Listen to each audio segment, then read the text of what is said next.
Amigos de Camex, ¿cómo están? Muy buenas tardes, ¿cómo les va? Qué gusto volver a encontrarnos hoy ya en nuestra segunda sesión del día de hoy. La segunda sesión de este inicio del curso de Administración de Banca Integral. Es un gusto siempre iniciar una nueva etapa con ustedes.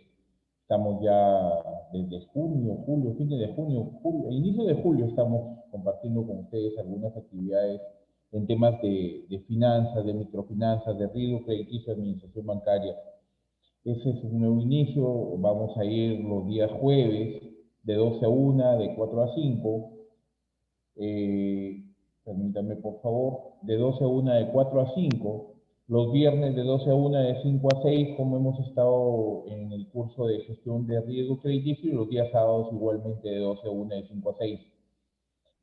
Como siempre, la orientación que le estamos poniendo a estos cursos es siempre el tema de el servicio al cliente, de mejorar nuestras capacidades de respuesta ante los requerimientos de nuestros clientes, de mantener esa asesoría permanente hacia las necesidades de nuestros clientes para poder hacer de esto un trabajo mucho más integral, mucho más positivo y que siempre sea valorado en la medida del servicio, necesariamente, no necesariamente en términos en estricto monetarios, porque debemos propender siempre a que lo que cuesta nuestros servicios sea siempre lo que vale. Quiero compartirles una comunicación, una publicación que he hecho hoy día, no en Facebook, que es donde va a aparecer ahorita de forma inmediata. Permítanme, por favor. A ver, aquí estamos. Sino una publicación de la Superintendencia de Banca y Seguros acerca del tema de las provisiones, que me parece importante, que me parece muy importante poderlo compartir con ustedes. La Superintendencia flexibiliza provisiones de crédito para reprogramación de las deudas con reducción de tasas. Eso ha sido publicado el día de hoy, 12 de noviembre, a través de la República, a las 9 de la mañana. En el marco del programa de garantías COVID-19, la Superintendencia de Banca y Seguros. Buenas tardes, Lisandro, ¿cómo estás? Bienvenido. La Superintendencia de Banca y Seguros dispuso que se aplique una tasa de provisión por riesgo de crédito del 0% a la parte de los créditos. La Superintendencia de Banca y Seguros y AFP flexibilizó las provisiones de los créditos que se acojan al programa de garantías COVID-19, el cual busca la reprogramación de deudas de consumo, vehiculares, hipotecarios y MIPES con una reducción entre el 15 a 25% de las tasas de interés. La resolución publicada hoy en el Diario Oficial Peruano establece que excepcionalmente resulta aplicable una tasa de provisión por riesgo de crédito de 0% a la parte de los créditos que cuenta con la cobertura de la garantía del programa de garantías COVID-19, cuando se aplique su sustitución de contraparte crediticia a partir de la activación de la garantía. Ante la coyuntura actual por la que viene atravesando el país y considerando las características especiales del programa de garantías COVID-19, resulta necesario establecer disposiciones extraordinarias para la constitución de provisiones por riesgo de crédito para la parte de los créditos que cuente con la garantía de dicho programa, precisa la Superintendencia de Banca y Seguros en la sustentación de la medida. Asimismo, detalla que resulta necesario modificar el manual de contabilidad para las empresas del sistema financiero con la finalidad de adecuarlo a las disposiciones antes señaladas. Cabe precisar que estas medidas entran en vigencia el día siguiente de su publicación en el Diario Oficial Peruano, es decir, el día de mañana. Esto es importante a partir de que, de una u otra forma, la Superintendencia, como ente regulador y supervisor del sistema financiero, está previendo que las entidades financieras de una u otra forma se encuentren protegidas en el marco, siempre en el marco de los acuerdos de Basilea, en el marco regulatorio, en el marco supervisor de parte de la Superintendencia, para que se puedan afrontar las crisis y las posibilidades de pérdida respecto al no pago por parte de los clientes, para que se puedan afrontar con mayor regularidad, con mayor fortaleza de parte de las entidades financieras. Es lo que de una u otra forma veíamos en la aplicación de este indicador RORAC, por ejemplo, en el, en el curso de riesgo crediticio, sí, que estábamos viendo hasta la semana pasada, en el cual el traslado, que es lo que dice el RORAC, el traslado del riesgo en sí mismo hacia el capital colocado. Y es decir, que esto induce a las entidades financieras a no ver el tema del riesgo crediticio solamente por una cartera otorgada, sino por lo que puede venir a partir de las colocaciones futuras también. Y además, y creo yo, sin haberlo mencionado totalmente y sin que sea algo totalmente explícito, por decirlo de una forma, eh, en el marco este de prepararse ante la posibilidad de pérdidas ante una crisis, el RORAC invitaba o llevaba a las entidades financieras a que, a sabiendas de que existe una pérdida esperada, las provisiones para afrontar estas pérdidas sean mucho más amplias.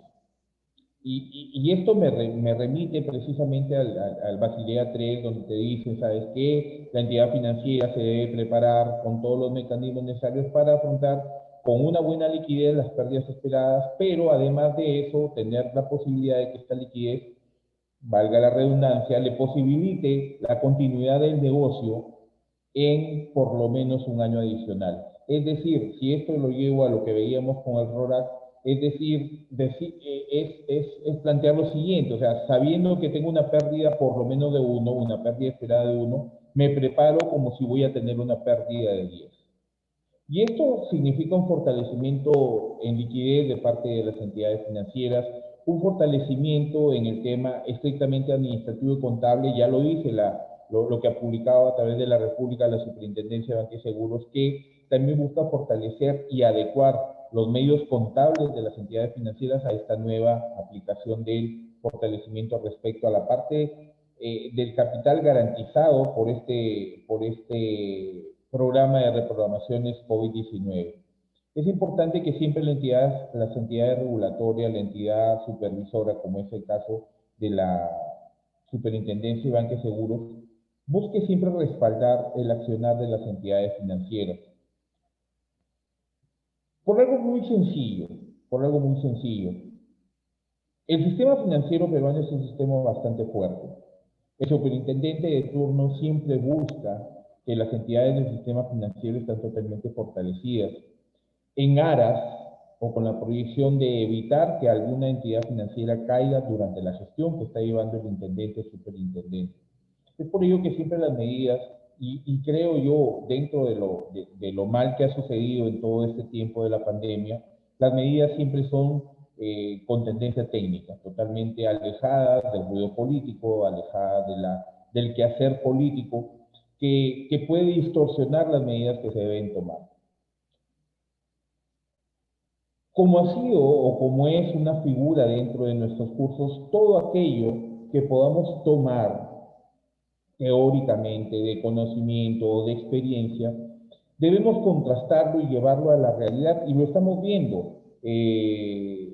Todo lo que hemos venido viendo en el curso de riesgo crediticio, lo que empezamos a ver hoy día con el curso de administración integral de banca, nos lleva a contrastarlo con la realidad. Y esta realidad nos dice que hoy en día, y lo que conversábamos en el artículo que leíamos el día de hoy, igualmente respecto a la resiliencia de las operaciones financieras, bancarias, que volvemos a repetirlo, la resiliencia tiene que ver con el salir airoso, es una actitud o una aptitud para salir airoso ante situaciones adversas.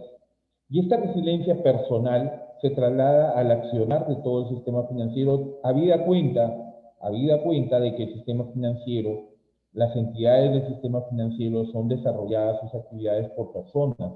Entonces, a partir de esa aptitud de parte del personal que maneja el sistema financiero, las operaciones del sistema financiero deben tener ese nivel de resiliencia para que se puedan afrontar exitosamente esta situación de crisis y emergencia que estamos viviendo. Dense cuenta que lo que conversamos teóricamente, el conocimiento que llevamos, vamos llevándolo a la práctica y encontramos en la realidad respuesta a lo que estamos viendo teóricamente. Y eso es muy importante, porque eso nos hace ver que lo que podamos brindar a partir de nuestro conocimiento va a ser bien recibido socialmente, operativamente, a nivel de nuestros clientes, y eso nos va a llevar a tener, por ejemplo, lo que decía también este artículo hoy en la mañana, ¿no? o lo comentábamos, es más costoso hacer retornar a clientes que estamos perdiendo que mantener a nuestros propios clientes ahora. Y contrastábamos el hecho de que hay un cliente en el mercado que te reclama por el precio del servicio financiero, la operación o el producto financiero que le estás vendiendo, contra eh, la dimensión de la atención que estás brindando. Es decir, y la contraparte opuesta a lo que pide el cliente es el sistema mismo financiero, el sistema financiero que le dice, ¿sabes qué? Yo no quiero bajarte el precio de esto. Pero creo que la respuesta no tendría que ser adecuada bajo esos términos.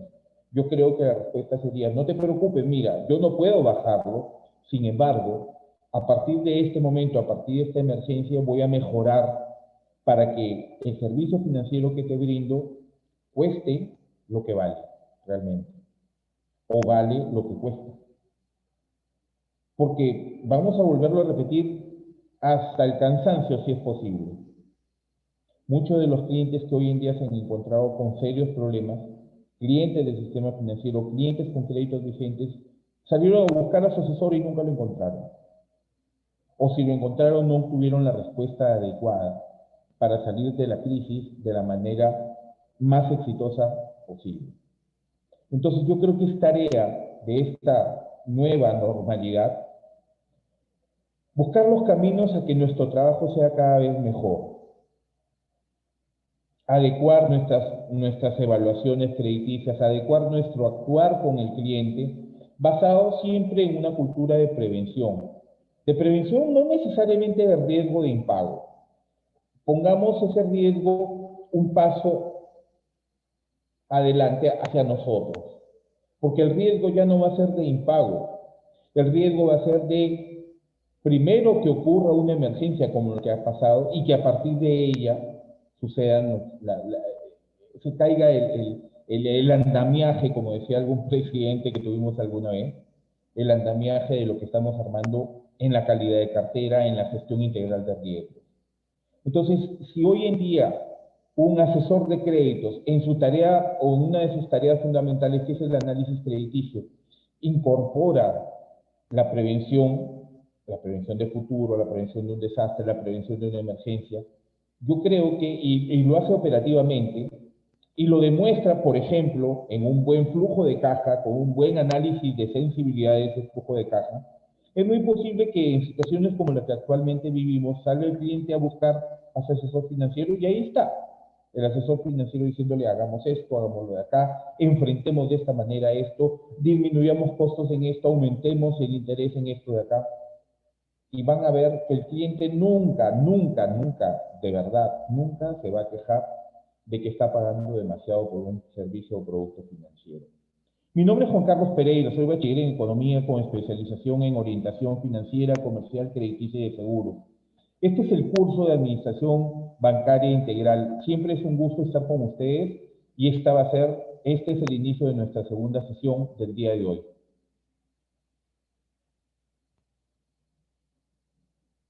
Y estábamos revisando hasta antes del término de la sesión de ahora del mediodía el tema de las funciones, por ejemplo, de las entidades reguladoras, ¿no?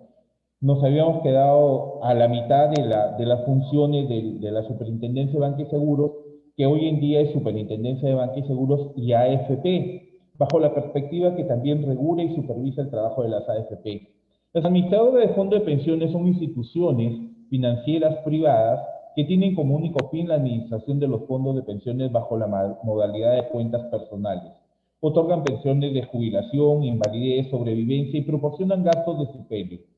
Las administradoras de fondos de pensiones fueron creadas en el 93, en el año 1993. Tengan en cuenta, por ejemplo, datos importantes que pueden ser irrelevantes para algunas personas, pero que cobran vigencia a partir de los permanentes reclamos que tienen o tenemos los usuarios de las AFP por nuestras cuentas personales de ahorro. En 1993 es la institución de una nueva constitución en el país. Las AFP están respaldadas por esa nueva constitución y operan dentro del sistema privado de pensiones, el cual es supervisado y fiscalizado por la Superintendencia de Banca y Seguros de AFP. La Asociación de Administradoras, que agrupa a las administradoras, a las AFP de Fondo de Pensiones, es una institución sin fines de lucro que representa a las cuatro administradoras de fondo de pensiones que operan en el Perú. AFP Habitat, AFP Integra, Prima AFP y Profuturo AFP. Se dan cuenta, principalmente las entidades, algunas, no todas, de las entidades de las AFP están ligadas a algún grupo económico, Prima AFP al Grupo Crédito y Profuturo AFP a Scotiabank. AFP Integra, por su lado, tiene algunos intereses en algunas entidades financieras y Habitat por igual. Desde su fundación en 1993 han buscado mejorar la calidad de vida de los afiliados y jubilados del sistema privado de pensiones, así como también difundir los beneficios y servicios que brindan las AFP en nuestro país. Hay un permanente reclamo por el tema de, y a raíz sobre todo, porque la lucha o el reclamo por recuperar el 100% de los fondos que tenemos depositados en las AFP no viene de ahorita. Esto se ha agudizado a raíz de la crisis, porque muchas personas dejaron su trabajo, entraron en suspensión perfecta y saben que a pesar de que tienen la posibilidad de reengancharse, nuevamente esto ha sido mucho más complicado, más aún ahora en momento de pandemia. Sobre todo cuando el trabajador que ha sido despedido, que salió del trabajo, que está en suspensión perfecta, que ya están retomando el tema de aquellos que estaban en suspensión perfecta, son personas de más de 40, 45 años, como quien les está hablando. Entonces, las posibilidades de reengancharse en la actividad laboral dependiente a veces se ponen más complicadas. Más aún con la situación económica que se está viviendo, la situación política y social. Entonces, la preocupación es qué va a pasar con mi fondo de pensiones si echamos pluma y tiramos número, como se dice, y vemos que no se va a obtener una pensión, digamos, digna o de acuerdo al nivel de vida que se está llevando en la actualidad. Y prefieres decir, ¿sabes qué? Dame mi fondo para poderlo invertir en un negocio y asegurar algo para el futuro. Es muy arriesgado, es bastante arriesgado dadas las circunstancias, pero el peruano resiliente, y esa es la palabra del día de hoy, la resiliencia, sabe siempre salir bien librado de las situaciones críticas, las situaciones de emergencia como la que actualmente estamos viviendo. Considero, y a la par que hablábamos, o de la misma forma que hablamos de la contraposición cliente-entidad financiera, cliente-entidad, por ejemplo, AFP, si hubiera una mayor transparencia en el tema de hacia dónde están invirtiéndose nuestros fondos, cómo se están invirtiendo, yo creo que no basta solamente el reporte que te envía la AFP, deberías tener mayor llegada con el cliente, donde las AFP no digan, por ejemplo, y esta es una crítica permanente en el sistema de AFP, no digan, ¿sabes qué? La plata la invierto en el mismo grupo económico, por eso les hacía mención a que AFP tal trabaja con tal grupo económico, AFP tal con tal grupo, porque la crítica permanente es que a pesar que, por ejemplo, la superintendencia tiene autorizada a las administradoras de fondos de pensiones, a las AFP, a que hasta el 60% de los fondos que tienen bajo administración perdón, puedan ser invertidos en el extranjero, en actividades altamente rentables, no se aprecia esa inversión en esa estructura del 60 hacia afuera y el 40 por lo menos hacia adentro. Se aprecia que esta inversión se realiza netamente a través de los grupos económicos que en la realidad peruana podrían estar generando un nivel de rentabilidad mucho más bajo. Entonces, ese es en realidad el malestar del aportante de AFP o el ex aportante, por ejemplo, como en mi caso, de hace más de 12 meses, que no se hace aporte porque no tienes una actividad dependiente que te haga hacer realizar el aporte. Preocupa mucho las medidas que puedan tomarse a nivel populista de retiro total, por ejemplo, si es que no se tiene un plan de negocios establecido o una idea clara de lo que se pretende hacer. Como por ejemplo lo tienen una programación a partir de los 55 años con el REJA, aquellos que pueden llegar en varones, sobre todo que son 55 años, pueden llegar a esa edad, retirar y pensar en una inversión que la puedes estar pensando desde ahora. Por ejemplo, ahí hay un nicho de mercado para trabajar en cuanto a asesoría, respecto a que ya tienes planeado que en 2 años tienes 53 y en 2 años ya, ¿qué vas a hacer con ese dinero? ¿Qué piensas hacer con ese dinero? O si ya ahorita estamos en camino, dadas las medidas políticas y populistas que se pueden dar, nadie sabe si de repente la próxima semana aprueban el fondo, el retiro del 100% del fondo de AFP. ¿Qué piensas hacer con ese dinero? ¿Lo vas a gastar? ¿Lo vas a invertir? ¿Lo vas a volver a ahorrar? Y fíjese que hay un montón de opciones afuera también, como es lo que se le reclama a las AFP, porque no invierten en fondos de fuera, ¿no? En fondos de inversión fuera. Hoy en día hay muchas alternativas, hay empresas como Soluciones Financieras, DH Group, DH Huban Group, locales que tienen, por ejemplo, empresas locales como Coril, por ejemplo, o Conexa, que te permiten hacer inversiones que tienen tasas de interés o tasas de retorno mucho más elevadas que, por ejemplo, el mejor plazo fijo que puedas encontrar en el país. Conexa, por ejemplo, te recibe inversiones de 100.000 soles o 35.000 dólares y te permite llegar hasta el 9% en algunos casos a nivel anual, con retorno de la inversión o cobro de los intereses en forma trimestral. Coril a partir de 35.000 soles o 10.000 dólares, por ejemplo. Igualmente llegan hasta el 8.5% de rentabilidad. Por no decir que, no, sabes que yo no me quiero arriesgar a invertir afuera porque no conozco el mercado de fuera. Sin embargo, las diversas entidades, como le mencionaba, Soluciones Financieras, o DH Group and Hub, o DH Hub and Group, te permiten, y con cotizadores que tú los puedes ver, por ejemplo, Pan American Life, que te permiten hacer inversiones fuera en el marco de indicadores financieros como Standard & Poor's 500, que es un indicador norteamericano que agrupa el desarrollo de las 500 mejores empresas a nivel de Estados Unidos, donde tienen en 20 años, por ejemplo, tienen un promedio de rentabilidad anual en promedio de 10%.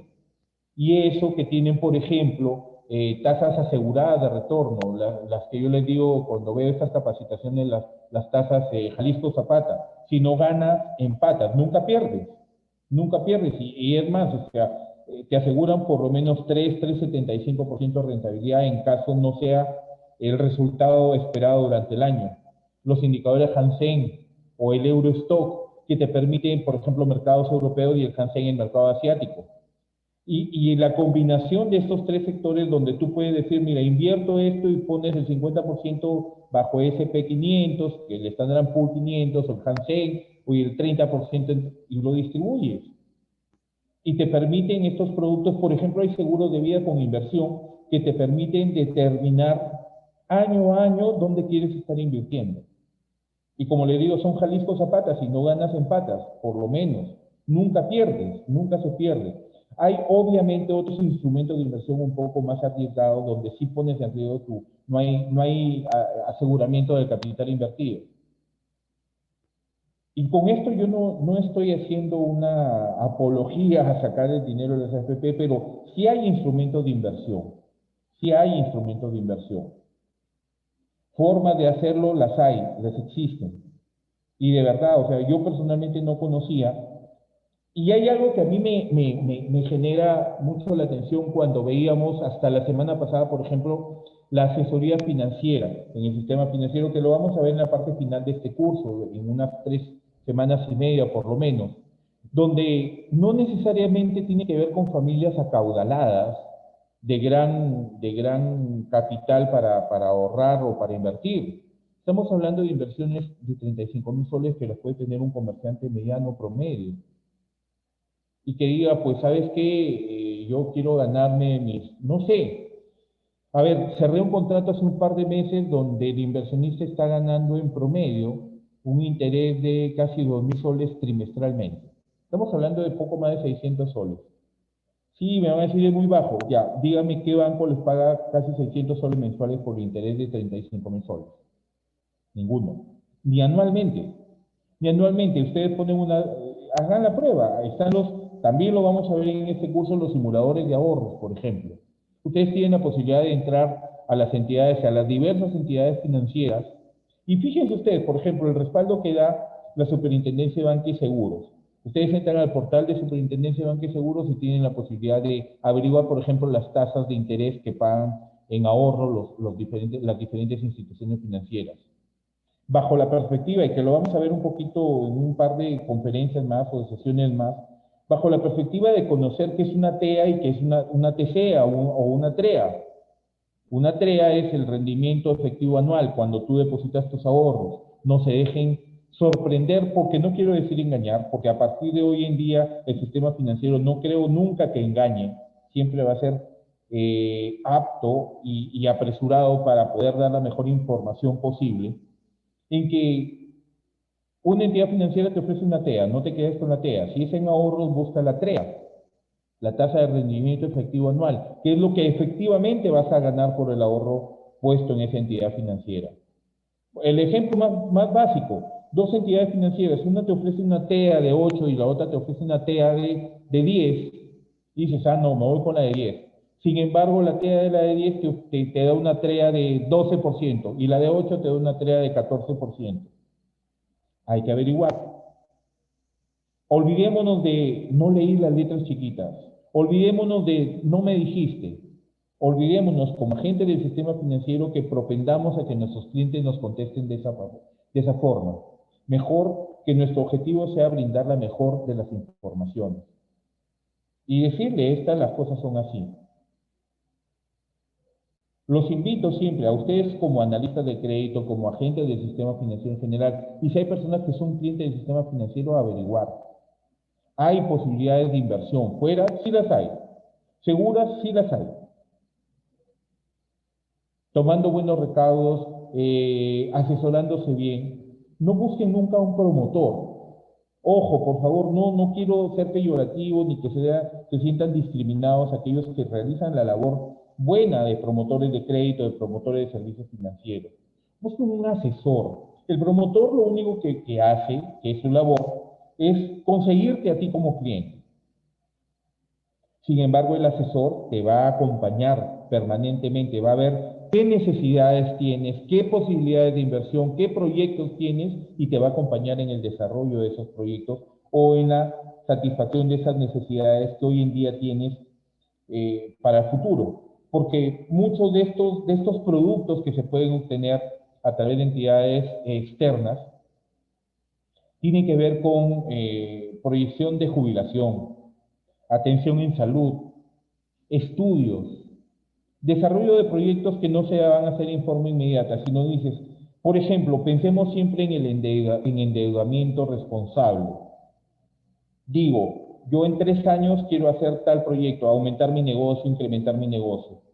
¿Por qué si yo tengo un cliente que tiene esas expectativas, no me comienzo a involucrar más en el desarrollo de esas expectativas de parte de mi cliente? Y le digo, mira, ¿sabes qué? Busquemos que para cuando tú llegues o cuando llegue el momento de que tienes que cristalizar ese proyecto, lo que tengas que pedirle prestado al banco sea lo menor, para que tus costos, el costo de ese proyecto sea siempre con una tendencia a menos.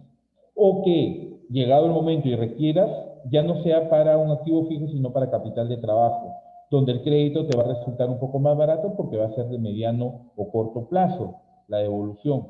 Y le dices a tu cliente, mira, todos los días de tu negocio, a ver, ¿cuánto quieres hacer? ¿Cuánto es el costo de ese proyecto? No sé, yo no quiero ir 3 años. En 6 meses, ¿cuánto te va a costar ese proyecto?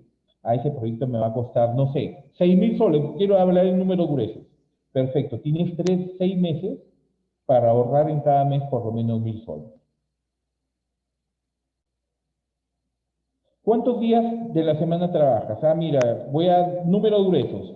Yo trabajo 25 días de la semana, entonces 1.000 entre 25 me dice que tienes que ahorrar 40 soles, 40 soles al día.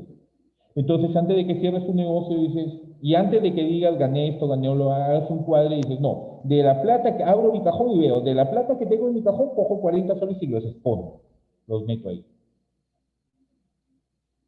Y si es posible en la semana reunir los 40 soles diarios por, no sé, por 6 días, 6 por 4, 24.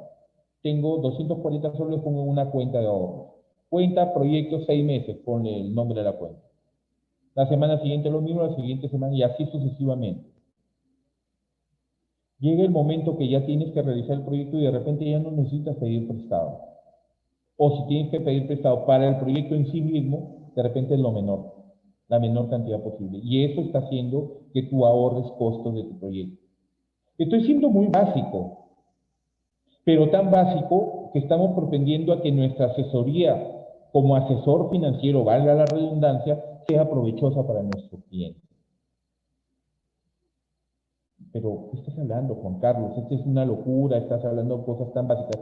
Fíjense ustedes, es bien sencillo. Necesitabas 6.000 soles, perfecto, para pagarlo en un año. Tiras pluma y le dices, mira, tú por este crédito de 6.000 soles en un año ibas a pagar, no sé, 1.500 soles de interés. Yo te los acabo de ahorrar. Esos son los resultados que tu cliente te va a agradecer. No, si pedías 6.000, tenías que pagar por lo menos 1.500 soles en un año. Pero como vas a pedir 1.000, vas a tener que pagar, no sé, 120 soles por 3 meses de crédito. Ese es el ahorro que le está generando. ¿Ustedes creen que su cliente, que tiene un negocio importante, no les va a agradecer eso? Porque además del ahorro en términos estrictamente monetarios, ustedes están ahorrando exposición al riesgo en el sistema financiero a ese cliente. Y estás creando una generación o estás generando la creación de una cultura de ahorro. Y tú le ayudas en esa disciplina al cliente. Tú estás pendiente. ¿Cuánto lleva? ¿Ahorró ayer? ¿No ahorró? Ya, si ayer no hizo, hoy día tiene que, si ayer no ahorró los 40, hoy día tiene que depositar 80. Oye, pero la venta no me interesa. Te pones fuerte con tu cliente. Vas a ver que tu cliente en un mediano o corto plazo te lo va a agradecer. Ese es el asesoramiento que quiere el cliente del sistema financiero. Ese es el asesoramiento efectivo que tú le puedes brindar al cliente del sistema financiero. Que no lo quiere hacer, ponlo contra la espalda y la pared a tu cliente.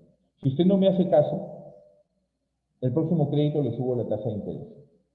Ponlo contra la espalda y la pared. ¿Qué cliente no quiere tener una buena asesoría y que ésta le ahorre? Más allá de lo que le pueda costar.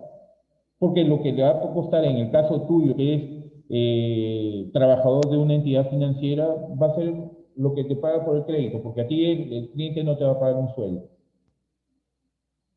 Pero vas a lograr que tu ganancia, ¿cuál va a ser? Primero que vas a tener a un cliente permanente, cautivo. Siempre ese cliente te va a seguir así te vayas a trabajar a la China, empezando por ahí. Segundo, estás coadyuvando a que la gestión de riesgo en tu cartera de crédito sea buena. Es un cliente menos por quien te debes preocupar. Pues ese cliente te va a pagar puntual. Ese cliente te va a pagar. Y si tú tienes una cartera a cuyos clientes, a todos los clientes de esa cartera, tú les brindas una buena asesoría, te va a salir de robo con esa cartera va a ser permanentemente sana. Eso es lo que tenemos que hacer hoy en día. Eso es lo que tenemos que hacer.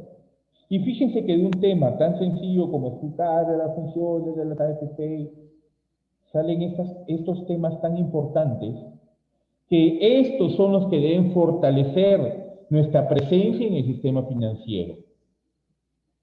Donde vayan a la entidad financiera donde estás trabajando y digan, no, yo quiero que me atienda el señor Lisandro Ramón, porque él es un buen asesor de crédito o asesor financiero. No, yo busco al señor Pereira porque él me ha hecho, mira, fíjate, me asesoró en esto y ha hecho que yo tenga un ahorro en el proyecto que estoy desarrollando. Fíjate que en plena crisis busqué al señor Lisandro Ramón y él se la jugó. Porque a pesar de que tiene una bebé pequeña, él salió con su mascarilla y vino a mi negocio a asesorarme. ¿Qué no te van a seguir así los clientes? De verdad, papá. Pero es una cuestión de actitud y de aptitud. Lamentablemente vivimos tan apurados por ganar dinero, solamente por ganar dinero, que no me importa cómo lo gano, si lo gano bien o lo gano mal. Y no estoy hablando de actividades ilícitas, ojo. Estoy hablando de no hacer completamente bien tu trabajo. No, son las 6 y la entidad no me paga más sueldo si yo me quedo a las 6 y uno me voy corriendo. Y tienes una pila de expedientes que les ofreciste desembolsar su crédito en 48 horas y ya tienes una semana y no los desembolsas. En el negado caso que has estado haciendo un buen trabajo de prospección, de promoción, etcétera, etcétera, etcétera. Y como te van a apurar, a esos clientes no les vas a evaluar bien. Y como tienes el apuro de colocaciones, fíjense, estamos el día de hoy 12, en una semana ya estás corriendo con tu meta de fin de mes, vas a presentar cualquier evaluación en el comité de crédito. Y o te los pasan o se te caen. Y tu trabajo del mes no tiene sentido. Es flojera, Juan Carlos, ¿cierto? Sí, te puede dar flojera, puede cansarte, pero una vez que encuentres el ritmo de trabajo adecuado, planeando, planificando, ruteando tu trabajo, planificando tus actividades del día a día, la administración de tu tiempo, así como la administración bancaria integral, va a ser mucho más eficiente. ¿Okay? ¿Qué fondos manejan las AFP? Fondo de pensiones tipo 1, fondo de preservación de capital, fondo de pensiones tipo 0 o fondo de protección de capital, fondo de pensiones 2 o fondo mixto, que hace un mix entre las dos primeras, y el fondo 3 o de apreciación de capital.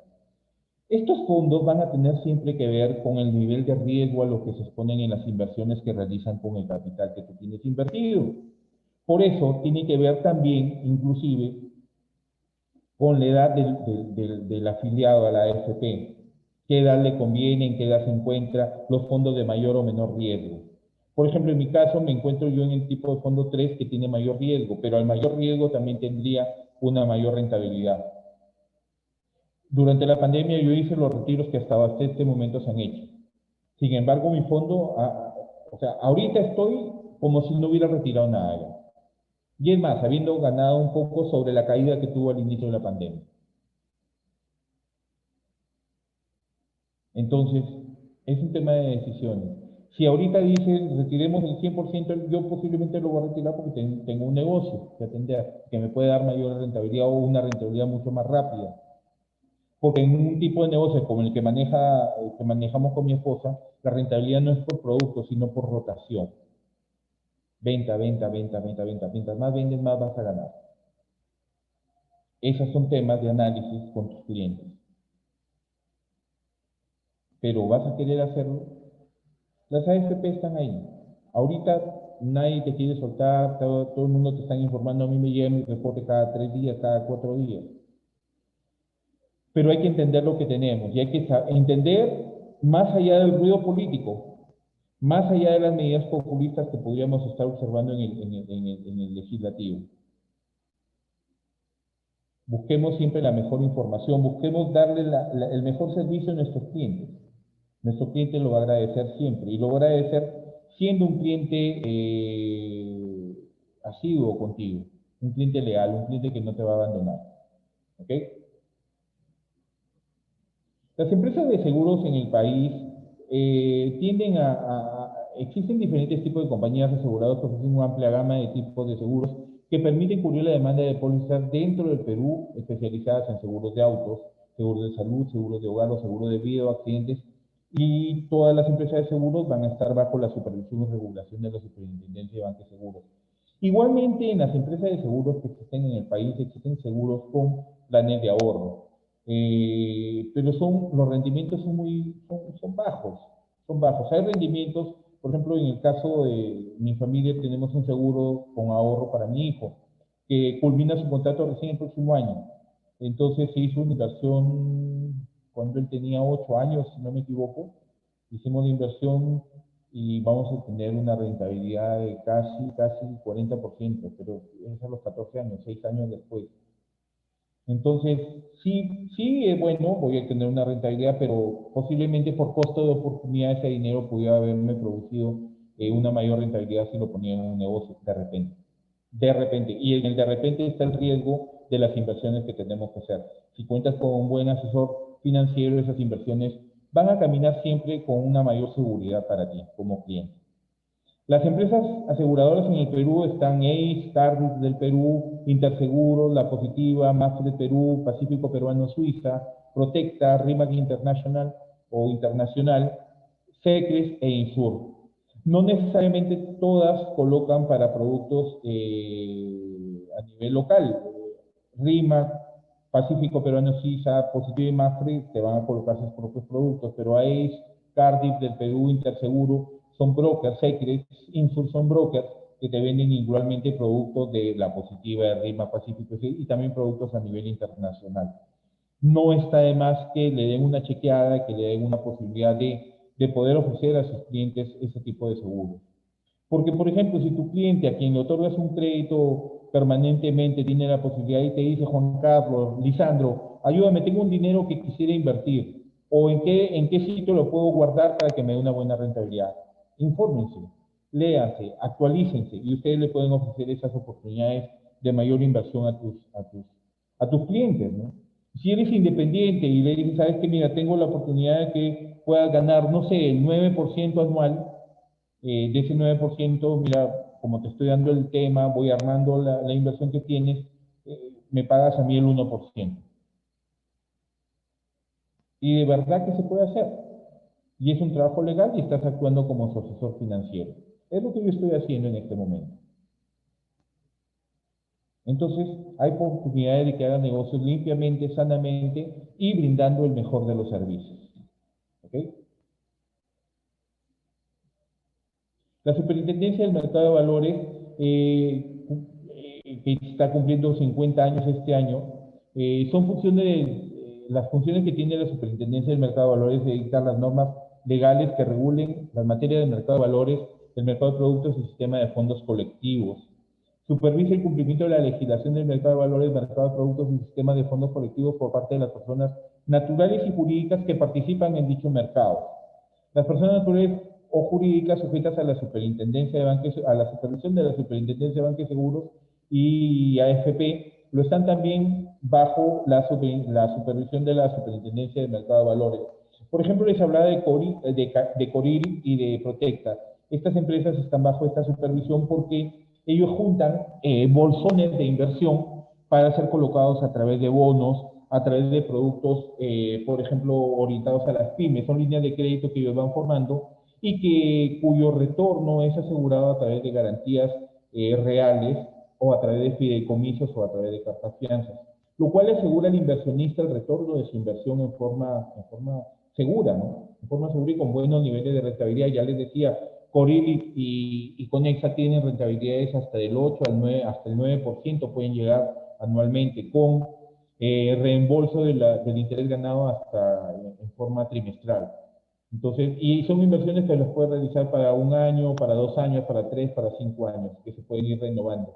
Son contratos de inversión muy buenos, muy ventajosos. Y principalmente, si hablamos de un tema de seguridad, para el cliente tiene la seguridad que son empresas peruanas supervisadas por el mercado de valores también, y que te producen contratos totalmente legales, totalmente físicos, que los puedes ver, que los puedes palpar y puedes averiguar. Información sobre estas empresas también la pueden encontrar en la página web de la Superintendencia de Banca y Seguros. Siempre es importante mantenernos informados, no solamente a nivel de clientes, sino también a nivel de asesores para que les brindemos la mejor información posible a nuestros clientes. ¿Ok?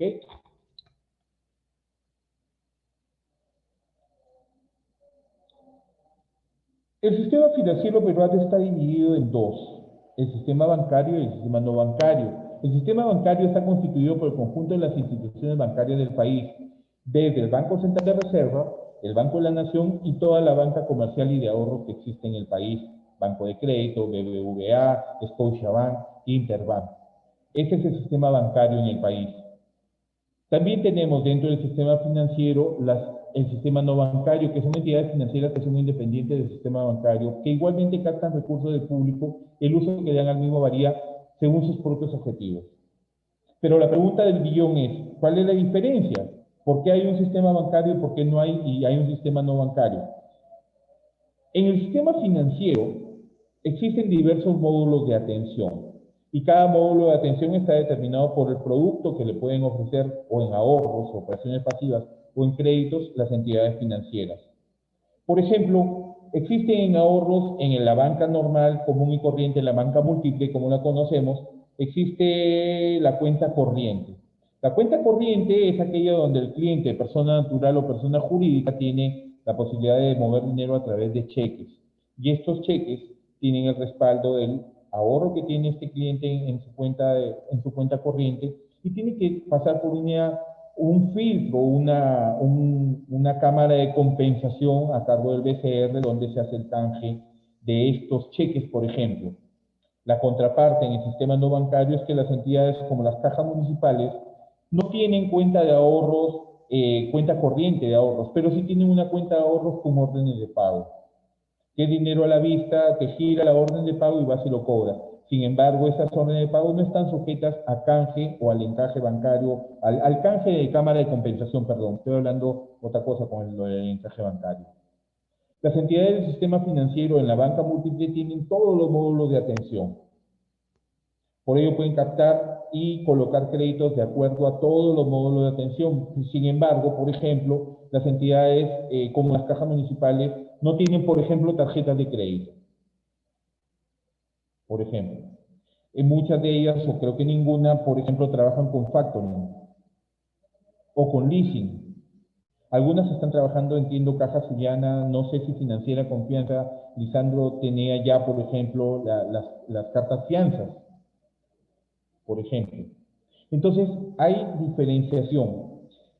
Y una de las principales diferencias que tiene la posibilidad de hacer una competencia entre el sistema bancario y no bancario, las entidades del sistema bancario y las del no bancario, es, por ejemplo, la llegada o la inclusión financiera. Las cajas municipales tienen una inclusión financiera, o las microfinancieras en general, una inclusión financiera bastante alta, a pesar de que muchas entidades financieras como Financiera Confianza, como Mi Banco, tienen respaldadas por grupos financieros fuertes. Mi Banco por Banco y Crédito y la Fundación BBVA que respalda al grupo BBVA que respalda a la Financiera Confianza, por ejemplo.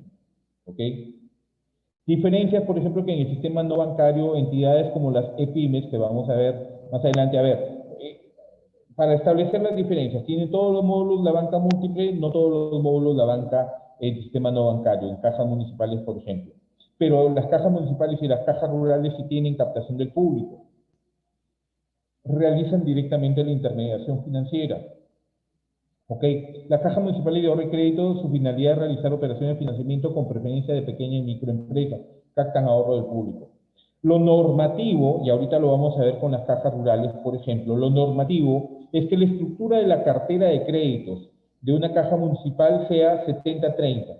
70% a créditos microempresarios, créditos comerciales dedicados a la microempresa y 30% a negocios agropecuarios o en general créditos agrícolas. Caso totalmente opuesto es el de las cajas rurales, cuya estructura de cartera debe ser el 70% para créditos agropecuarios o créditos rurales o créditos agrícolas y el 30% de créditos comerciales o microempresas. Pero aquí es donde se ha presentado, a mi modo de ver las cosas y en la óptica de haber trabajado tanto en municipal como en caja rural, es que muchos de los problemas que han tenido estas entidades y en lo estrictamente comercial, muchos de los problemas que tienen, por ejemplo, las cajas municipales, es que salieron del segmento de mercado para el cual están totalmente direccionadas y para el cual la finalidad de su creación. Entonces comenzaron a colocar créditos ya no solamente a microempresas o a microempresarios, sino a pequeña y gran empresa, donde los niveles de riesgos por el respaldo patrimonial que tienen se incrementaban, donde si en una operación que se podía caer de gran empresa generaba un caos a toda la cartera por el volumen de la colocación, por ejemplo. Lo mismo sucedió con las cajas rurales, que muchas de ellas, yo trabajé en una y era el jefe en algún momento del crédito, del microcrédito, por ejemplo. Se desvirtuó la posibilidad de que algún problema técnico, Sergio, ¿me copias? No, aquí estamos. ¿Qué pasó? A ver. Me parece que hay un tipo de problema técnico. Se desvirtuó el mercado objetivo hacia donde se... Y entonces se dedicaron, cuya finalidad de las cajas rurales, por ejemplo, era el financiamiento de créditos agrícolas. Trabajé en una caja rural en la selva, sobre todo, por ejemplo, en Tarapoto de la siembra del arroz en San Martín. Se desvirtuó eso y también comenzaron a tener problemas de mercado. Y muchos de estos problemas pueden haber devenido, por ejemplo, en el caso de la caja de pisco, por ejemplo, con colocaciones demasiado grandes para el tamaño patrimonial, tamaño de cartera, o el tipo de cartera propiamente dicho, pues han llevado a ser cerrados, han tenido que caer, han caído estas entidades financieras y eso genera ya un problema en el mismo sistema financiero en sí mismo. Entonces, es importante que se pueda conocer el desarrollo de esas entidades financieras para poder trabajar. Por otro lado, a nivel de créditos o a nivel de evaluación crediticia, siempre he sido un convencido de que la base de la formación de un analista de crédito, de la formación de un asesor financiero, de la formación de un sectorista, de un gran banco hacia adelante, parte de las entidades microfinancieras. Por una razón muy sencilla y que la vamos a ver en la parte crediticia en unas sesiones más adelante. Es meritorio saber cómo el circuito del crédito está completado por una sola persona que administra toda su cartera, que es el analista o el asesor de crédito, donde el crédito le pertenece desde el momento de la promoción del mismo. Pasa por la evaluación, una buena evaluación, pasa por un desembolso, un buen desembolso, pasa por un seguimiento del destino y un seguimiento del desarrollo del crédito. Ahí es donde se forma un buen analista, un asesor de crédito.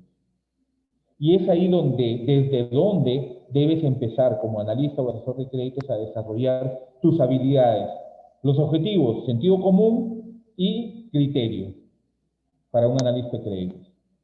Donde debes empezar por formarte en una gestión integral de riesgos, donde prima, y vale la redundancia, primariamente, la realización de un FODA personal, una FODA a tus clientes, para que realices una buena gestión de riesgos. Dentro del sistema no bancario también están las EPIMES, que si bien es cierto, realizan intermediación, pero no lo hacen a través de los fondos captados del público, no pueden captar ahorros, las EPIMES. Sin embargo, desarrollan la intermediación financiera por fondos captados a través de COFIDE, que lo vamos a ver un poquitito más adelante. Las empresas especializadas en el sector no bancario, en el sistema no bancario, empresas especializadas cuyo objetivo es actuar como agente de transferencia y registro de operaciones o transacciones del ámbito comercial y financiero. Incluyen empresas afianzadoras de garantía, factoring y servicios fiduciarios.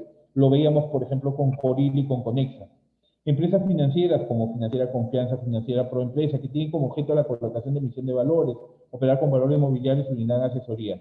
Esas son estrictamente financieras como Mitsui. Me estoy alejando de lo que es Confianza y Proempresa, que son entidades microfinancieras en realidad. Empresa de seguro cuyo objetivo es brindar la protección contra los riesgos para personas y empresas. Y empresa de arrendamiento financiero cuya finalidad es la adquisición de bienes muebles o inmuebles para arrendarlos a terceros. ¿Ok? Permítame un segundito, por favor.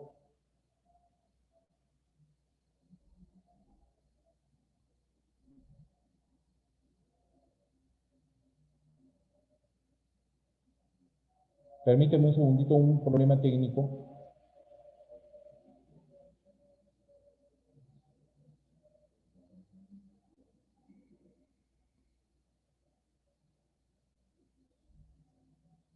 La intermediación financiera. Un banco de segundo piso que es COFIDE es aquella institución que canaliza recursos financieros a través de otras instituciones financieras intermediarias que son las IFIs, intermediación financiera, complementando de esta forma la oferta de recursos que se pone a disposición del sector empresarial. Es decir, las entidades financieras pueden realizar la intermediación financiera a partir no solamente de lo que captan del público, de los ahorros que captan del público, sino también de fuentes de financiamiento a través de líneas de créditos del crédito que les proporciona, por ejemplo, COFIDE. COFIDE es una entidad que se denomina, atención en el examen, Corporación Financiera de Desarrollo, Corporación Financiera de Desarrollo, que busca líneas de crédito para ofertar en el sistema financiero, ok, Sergio, no hay problema, para buscar que estas líneas de crédito sean colocadas en el sistema financiero en diferentes estamentos de producción, de desarrollo o comerciales. ¿Ok? La denominación de Banco de Desarrollo está asociada con la contribución de COFIDE con el desarrollo del país, mediante el financiamiento de la inversión productiva y el apoyo y desarrollo de las entidades financieras, intermediarias financieras y también actividades no financieras que mejoren la competitividad empresarial. COFIDE busca ante entidades internacionales líneas de crédito a un precio determinado y estas se las ofrece a las entidades del sistema financiero, bancario y no bancario también. Las cajas municipales, cajas rurales también desarrollan líneas de las pymes, desarrollan líneas de crédito de COFIDE. COFIDE dice, ¿sabes qué? Tengo esta línea de crédito para emprendedores. Emprendedores en el sector comercio y calzado. Perfecto. Te lo coloco a 2% y ya la entidad financiera, que es quien carga toda la carga, ya me valga la redundancia, de los riesgos de esta colocación, tiene que pagar esa tasa de interés y tiene que cobrar una tasa de interés. Ahí está la diferencial entre lo que puede ganar la entidad financiera con lo que le tiene que pagar a COFIDE, por ejemplo. Es toda aquella institución, la institución financiera intermediaria, es decir, los bancos, supervisada por la Superintendencia de Banca y Seguros, que puede canalizar el mercado de los recursos financieros de COFIDE como bancos, financieras, arrendadoras, cajas rurales, municipales, cooperativas y pymes. Los intermediarios financieros tienen, entre otras, la responsabilidad de la recepción de la solicitud de financiamiento, evaluar la viabilidad de la operación de crédito solicitada, aprobar el financiamiento, desembolsar los recursos financieros con cargo a los recursos de COFIDE y efectuar la labor de recuperación de crédito. Es decir, toda la labor operativa de la colocación del crédito de una línea de COFIDE la realiza la entidad intermediadora financiera, en este caso los bancos, cajas municipales, etcétera. Hay un graso error donde mucha gente, no, me voy a ir a COFIDE porque tiene una línea emprendedor, no te va a atender directamente. COFIDE es un banco de segundo piso, no atiende al público, atiende a las entidades financieras. Tú puedes obtener una línea de COFIDE a través de un crédito de una entidad financiera. Así de sencillo. COFIDE capta recursos financieros de organismos multilaterales y agencias de gobiernos, bancos comerciales y del mercado de capitales local también, en condiciones de costo y plazo muy ventajosas, los cuales son trasladados a las entidades financieras. ¿Ok? A las entidades financieras. COFIDE, por mandato de ley, actúa exclusivamente como un banco de segundo piso, canalizando los recursos que administra a través de los intermediarios financieros calificados del sistema financiero peruano. Definiciones que tiene COFIDE, y estas definiciones son importantes por cuanto las líneas de crédito que puede ofrecer COFIDE a las entidades del sistema financiero, le dice, colócalas a una microempresa. ¿Qué es microempresa para COFIDE? Es una microempresa se caracteriza por tener ventas anuales hasta por lo menos 150 unidades impositivas tributarias. ¿Cuánto es? 4.200 por 150, echamos pluma. Pequeña empresa una pequeña empresa se caracteriza por tener ventas anuales superiores a las 150 UIT y hasta un monto máximo de 1.700 UIT. Por 4.200 echemos pluma. COFIDE no exige garantías a los subprestatarios. COFIDE no te dice, ¿sabes qué? Lisandro, tú por el crédito que vas a tener me vas a tener que poner una hipoteca. No te lo pide directamente, ya que la responsabilidad y el riesgo de la operación de crédito es del banco de primer piso quien canaliza la operación de crédito. No es COFIDE quien se responsabiliza de los riesgos. Y les hablaba de esto hoy en día a raíz de la pandemia y de la emergencia que estamos viviendo.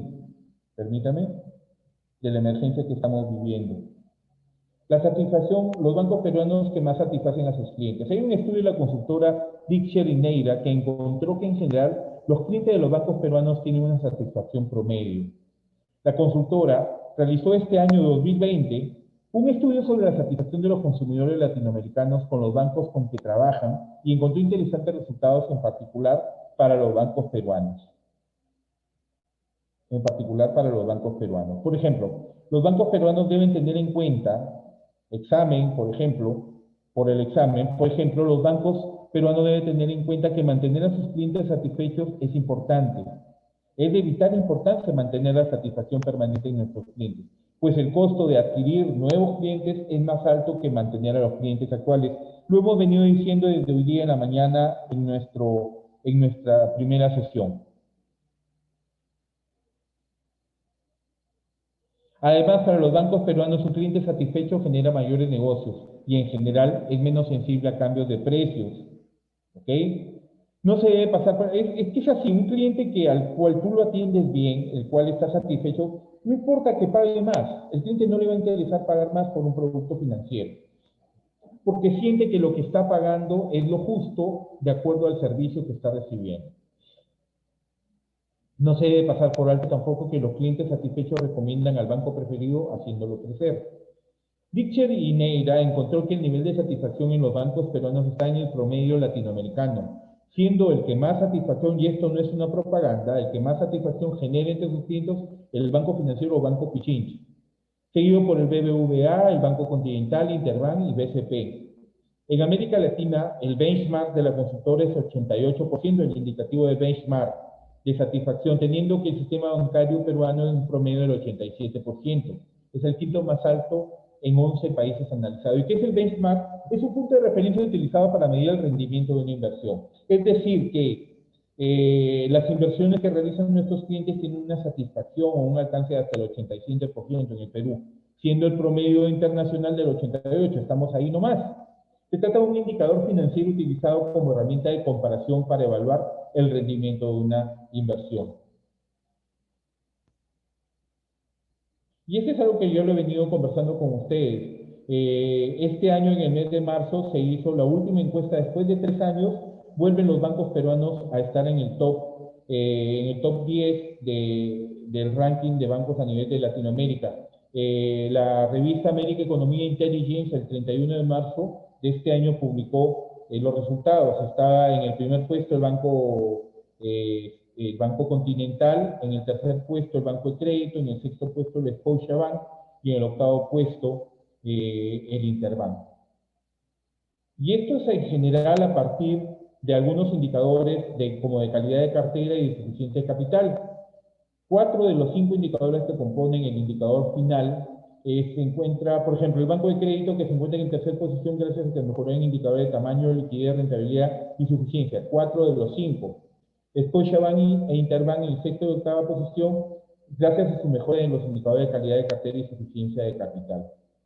Quienes llevan la gestión de esas entidades financieras son personas, y esas personas somos nosotros mismos. El ranking de los bancos, después de 3 años, los mejores. El método que se aplica es el método CONMEL, si no me equivoco, si no estoy equivocado en el nombre, que conforma los siguientes indicadores. Suficiencia de capital, que es sobre el patrimonio respecto al activo. La calidad de los activos, que es cartera vencida entre cartera y crédito y provisiones y cartera atrasada. La eficiencia, que es entre los gastos administrativos, el activo total y los gastos de personal y la cartera de crédito. Las comparaciones entre estos indicadores. La rentabilidad respecto al ROE y el ROA, la liquidez y el tamaño de la cartera y el tamaño patrimonial de la entidad financiera. Es un gusto siempre estar con ustedes. Mañana nos vamos a encontrar nuevamente al mediodía para continuar con nuestras sesiones del curso de Banca Integral. Como siempre, estoy siempre a sus órdenes, por favor. Tienen mi número de contacto a través del WhatsApp, mi correo electrónico y me pueden ubicar a través de LinkedIn. Es un gusto estar con ustedes. Si Dios quiere, nos encontramos el día de mañana. Cuidémonos, por favor. Si van a salir a protestar, háganlo con calma, háganlo con suma tranquilidad. No provoquen la reacción de los policías. Si hay una manifestación demasiado violenta, aléjense. Aléjense, cuídense, lleven su mascarilla, su protector facial. Cuídense ustedes, cuiden a su familia, así que Dios los bendiga y los proteja siempre. Nos vemos, si Dios quiere, el día de mañana a las 12 del mediodía. Muchas gracias. Cuídense.